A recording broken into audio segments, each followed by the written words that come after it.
लिनशी Shao से पूछती है क्या वो अभी तक उससे नाराज़ है। शाओ कहती है वो उससे नाराज़ नहीं बल्कि डिसअपॉइंट हुई थी। लिनशी पूछती है किस बात की डिसअपॉइंटमेंट। शाओ कहती है वो उनसे भी पहले हुआन की दोस्त बनी थी। हुआन उसे अपना सबसे अच्छा और कीमती दोस्त मानता है, फिर वो कैसे उसके साथ ऐसा कर सकती है। एक दिन उसी ने हुआन की तरफ दोस्ती का हाथ आगे बढ़ाया था, फिर क्यों वो आज हुआन को बुली करने पर भी कुछ नहीं बोल रही थी। लिनशी कहती है उसने कभी भी हुआन के साथ दोस्ती करने के लिए अपना हाथ आगे नहीं बढ़ाया था, वो तो बस खुद को काइंड दिखाना चाहती थी, इसीलिए ऐसा किया था। शाओ कहती है वो काइंड है, ये अच्छी बात है, लेकिन वो उम्मीद करती है हुआन के लिए उसने अभी जो बोला वो सच ना हो। लिनशी कहती है उसे जिंग और जिंगशी जैसा सपोर्ट करने वाला दोस्त मिला है ना, इसीलिए उसे समझ में नहीं आएगा। अगर हुआन के जैसा कोई हर वक्त उसे फॉलो करता फिरता तब उसे समझ में आता कि वो कितनी इरिटेटिंग होती। शाओ के लिए शाओ के दिल पे ये बात बहुत ज़ोर से लगती है। हुआन के लिए उसे बहुत बुरा लग रहा था। शाओ कहती है अगर वो जैसा बोल रही है वो सच है तो उसे उसके जैसे दोस्त की ज़रूरत नहीं। लिनशी को तब बहुत बुरा लगता है। वो कहती है हुआंग सही कहता है, वो लोग उसे सीरियसली लेते ही नहीं। फिर लिनशी फ़ोन रख देती है। अगले दिन टैंग शाओ से पढ़ाई के बारे में बात करते करते कहती है वो अकेले घर जाया ना करे, क्योंकि उसने सुना है रास्ते में कुछ लोग अकेले पाके बहुत परेशान करते हैं, उन पे लूट पाट चलाते हैं।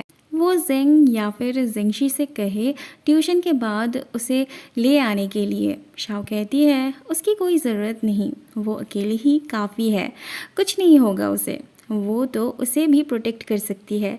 ऐसे में लिनशी आ जाती है तो शाओ चुपचाप हो जाती है। अगले सीन में हम देखते हैं जिंगशी शाओ से क्लास में मिलने आता है। वो उसे बताता है उसके लिए एक सरप्राइज़ है। शाओ के पूछने पे जिंगशी बताता है उसके मॉम ने नया कंप्यूटर लिया है तो वो उसे अपना पुराना वाला कंप्यूटर दे देना चाहती है। तब से लेके शाओ उनके आने का इंतज़ार कर रही थी। फाइनली शाम को वो लोग आते हैं। पुराना था तो क्या, कंप्यूटर पाके शाओ के मॉम डैड भी बहुत खुश होते हैं। शाओ के मॉम को डर था कंप्यूटर पाके कहीं उनकी बेटी पूरा पूरा दिन गेम खेलने ना बैठ जाए। जंगजी की मॉम कहती है कंप्यूटर पुराना है तो उसमें सिर्फ इंफॉर्मेशन ढूंढा जा सकता है, गेम खेला नहीं जा सकता। बाद में शाओ को टाइप करते देख उसकी मॉम भी लिखना चाहती है और सबसे पहले वो लिखती है शाओ बहुत नॉटी गर्ल है।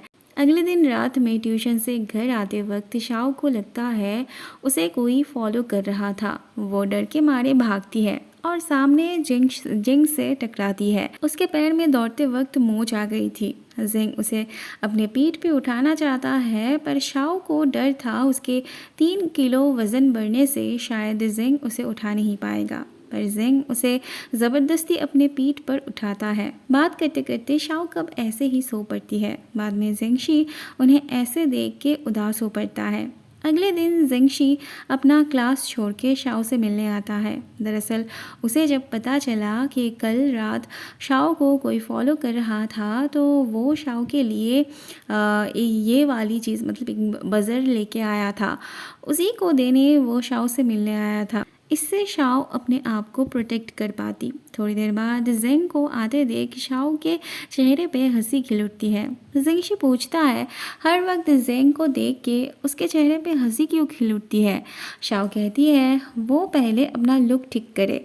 जिंग भी शाओ के लिए टॉर्च लेके आया था। दोनों ही शाओ को ट्यूशन से लेके आना चाहते थे।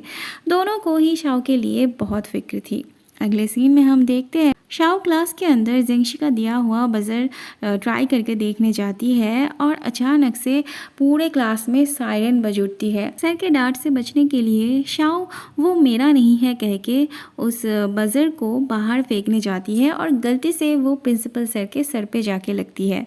फिर क्या था, प्रिंसिपल सर तो शाओ को खूब डांटते हैं। सर शाओ की तरफ से बोलते हैं पर प्रिंसिपल सर का गुस्सा तो शांति नहीं हो रहा था। ऐसे में जिंगशी गुंडे की तरह एंट्री लेता है। वो प्रिंसिपल को खूब सुनाता है।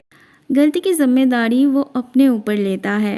प्रिंसिपल सर को तब शाओ को माफ़ करना ही पड़ता है। शाओ जिंगशी की तरफ थैंकफुल थी। अगर वो टाइम पे नहीं आता तो प्रिंसिपल शायद उसे और 1 घंटा लेक्चर सुनाते। वैसे शाओ को जिंगशी का बजर यूज़ नहीं करना था। जिंगशी उसे ट्यूशन से लेने जाए वो भी नहीं चाहती थी। उसे तो बस जिंग का दिया हुआ फ्लैशलाइट यूज़ करना था। जिंगशी पूछता है वो फ्लैशलाइट से कैसे परवर्ट से लड़ेगी। शाओ कहती है वो उस फ्लैशलाइट से परवर्ट की सर पे मारेगी। आज फिर से घर जाते वक्त शाओ को लगता है कोई उसका पीछा कर रहा है। वो जब फ्लैशलाइट जलाती है तब दीवार पे लाइट के बीच लिखा होता है जिंग उसके साथ है, जिसे देख कर शाओ के अंदर हिम्मत आ जाती है। बाद में उसे पता चलता है एक कुत्ता वहाँ पे आवाज़ करता था। फिर वो उसे बैग से खाना बाहर निकाल के देती है। थोड़ी दूर जाते ही जिंग उसके लिए खड़ा था। फिर हमें दिखाते हैं जिंग किस तरह से उस फ्लैश लाइट को डेकोरेट किया था। वैसे बनाया उसने था पर डेकोरेट करने का आइडिया उसके मॉम का था। अब जब शाओ को पता चल गया था उसके पीछे कोई फॉलो नहीं कर रहा था तो जिंग उस लाइट को फेंक देना चाहता था। लेकिन शाओ कहती है अब वो फ्लैश लाइट उसका है और अगर उसे प्रॉब्लम हो तो वो उसे किसी गिफ्ट के बदले अपने पास लाइट को रखना चाहती है। क्या गिफ्ट था वो शाओ सरप्राइज़ रखना चाहती थी। अगले दिन शाओ जब ऑनलाइन उस गिफ्ट की डिलीवरी डेट चेक करती है तब उसकी मॉम आके देख लेती है और ऑनलाइन पे उनका एड्रेस दिया हुआ देख घबरा जाती है। वो शाओ से एड्रेस हटा लेने के लिए बोलती है क्योंकि उन्हें डर था अगर इससे उनके साथ कोई स्कैम हो गया तो। शाओ मॉम को शांत करने के लिए उनका फेवरेट गाना चलाती है। तब उसके पापा आके उसे बाहर चलने के लिए बोलते हैं क्योंकि वो अपनी पत्नी को गाना सुनते वक्त परेशान नहीं करना चाहते थे। वो कहते हैं जब शाओ की मॉम अपने मुश्किल दौर से गुजरती थी तब वो इस गाने को सुनती थी जिससे उनका मन शांत हो जाता था। शाओ कहती है उसके नाना का घर तो अच्छा खासा था, पैसों की कोई कमी नहीं थी, तो फिर उसके मॉम को ऐसा भी क्या मुश्किल दौर से गुजरना पड़ा था। तब शाओ के पापा कहते हैं वो और उसकी मॉम एक साथ ही बड़े हुए थे। उनके यंग एज से वो उन्हें पसंद करने लगे थे और उसकी मॉम भी उन्हें पसंद करती थी। लेकिन शादी से पहले वो पूरी दुनिया घूम के देखना चाहती थी पर उनके पापा ऐसा नहीं चाहते थे। उन्हें लगता था लड़कियों को घर से बाहर दूर नहीं जाना चाहिए। इसीलिए शाओ की मॉम घर छोड़ के चली गई थी और उन्हें ढूंढने के लिए शाओ के पापा अपना काम काज छोड़ के निकल पड़े थे। शाओ की मॉम उन्हें देख के भी उनके सामने नहीं जा रही थी और शाओ के पापा भी अपनी होने वाली पत्नी को घर ले जाने की पूरी कोशिश में लगे हुए थे।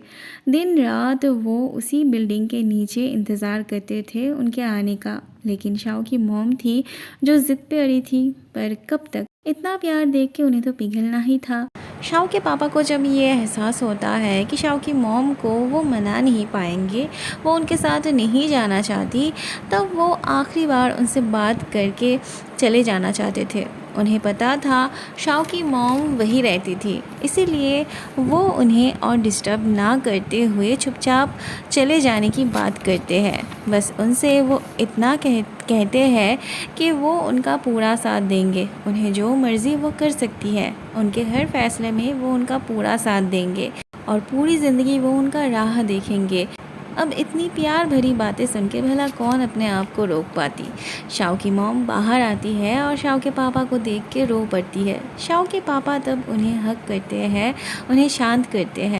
शाओ तब अपने मॉम के दर्द को समझती है और घर जाके उन्हें पीछे से ऐसे पकड़ती है। शाओ की मॉम पूछती है क्या हुआ। शाओ कहती है कुछ नहीं, बस ऐसे ही मन किया। अगले सीन में हम देखते हैं वांग लिनशी को लेकर रेस्टोरेंट आया था। वो ऐसा प्रेजेंट कर रहा था मानो जैसे उसे लिनशी की कितनी फ़िक्र हो। उसकी वेट का ख्याल रखते हुए उसने लिनशी के लिए लाइट खाना ऑर्डर किया था। फिर से वांग लिनशी के दोस्तों को लेके भड़काने लगता है। थोड़ी देर बाद अचानक से वांग की मॉम वहाँ चली आती है और उन्हें ऐसे देख के बहुत गुस्सा हो जाती है। उन्हें लग रहा था लिनशी की वजह से उनके बेटे का रिज़ल्ट हर वक्त ख़राब आता था। लिंशी जब वांग को सच बोलने के लिए कहती है, वांग तब पूरा इल्ज़ाम लिंशी पर डाल देता है कि लिंशी ने ही उसका दिमाग खाया था, वही उसके पीछे पड़ी थी।